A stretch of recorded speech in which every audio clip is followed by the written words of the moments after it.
Hi everyone, welcome back to another video from Crazy Gamer. Today in this video we are gonna be learning how to find a user ID in Diablo Immortal.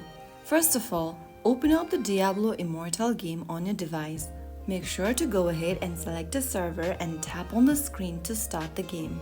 Once you do that, go ahead and select your character and click on Enter World. Once you get to the sanctuary, go ahead and tap on the three horizontal lines at the top right corner.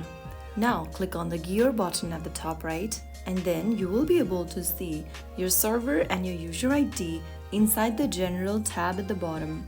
Tap on the copy button to copy your user ID to your device's clipboard. Your user ID consists of a long string of numbers. Locating your user ID in Diablo Immortal is straightforward once you log in to your account. This ID is essential for account management and support inquiries. If you found the video helpful, don't forget to like, share, and subscribe to the channel. I will be back again in the next episode. Thank you for watching.